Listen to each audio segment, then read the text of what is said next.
Folks, brief update, everyone. Good things are possible and can still happen. I know, wild, right? But guess what? Despite the fact that RFK Jr. has been attempting to stack the deck in favor of anti-vaccine nutzos, somehow the panel that is dedicated to determining whether or not vaccines are going to be require prescriptions or not, guess what? Their proposal to make the COVID-19 vaccine dependent on having a prescription has been voted down in their own panel. So they proposed it, and then they killed it. So, good news, everyone. You don't need a prescription to get the COVID-19 vaccine, which it's so stupid that I even have to say that out loud, but hey, that's pretty cool, right? Also, again, when I was talking earlier about the fact that this entire administration from the top to the bottom is just full of nutsos who are too incompetent to even try to work together or even to pretend like they know what they're doing, like this is, I mean, it's an insane story to read. The group known as the Advisory Committee on Immunization Practices, or ACIP, was tasked with considering whether state and local jurisdictions would require a prescription for the administration of a COVID vaccine. It's made up of 12 members, and all 12 of them were installed after RFK Jr. Dismissed the former 17 members of the panel. So that's cool. These people are all anti-vaccine folk, right? And like almost half of the panel that is currently on the panel were appointed in the last week, chat. Like, these people were handpicked to try and prevent us from getting vaccines. Okay? And this is how the meeting went according to Wired. Okay? I'm just gonna read out this these quotes because it's insane. Some of the new ACIP members were seemingly unaware that recommendations made by the committee are tied to insurance coverage, and that in many states they determine what immunizations a pharmacy is allowed to administer. They literally were appointed to this panel and had no idea what their job was. They got a room full of Homer Simpsons in on this panel, and they're just like, what are we doing here?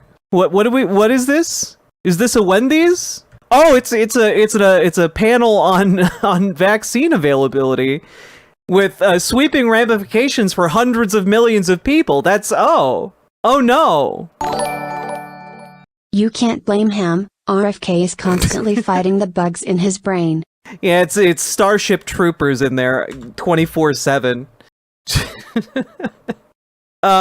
After hearing from a work group member and liaisons from professional medical and pharmacy groups on how a yes vote would overwhelm doctors' offices with prescription requests and restrict access to COVID vaccines, the committee voted 6-6 on whether to require a prescription. Since it was a tie, the decision went to the ACIP chair, Martin Koldorf, who voted no.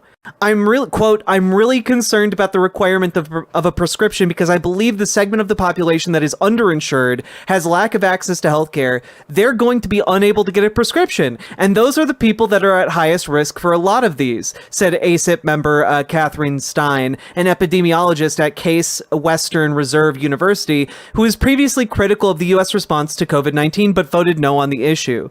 So, like, they got on this panel, right? And their job, pretty explicitly here, was to restrict the vaccine so that the underinsured and, like, those who can't access healthcare and those who can't get a prescription are all denied the vaccine. That was the purpose. These people are even too incompetent to do their own evil. Like you were brought on specifically to deny these people a vaccine. And then they're like, wait a minute, this would really hurt a lot of people. And it's like, yeah, no shit. You were specifically brought here to hurt people. So, yes, this is good news, Dithron. It's just, it is baffling. It's kind of like it's kind of like what I imagine. I don't even know. Like, it's like what the engineering meeting must have been like immediately after the Death Star was exploded in the Empire. It's just like, all right, so we seemingly left a thermal exhaust port open that was able to trigger a chain reaction all the way to the core and blow up the entire thing.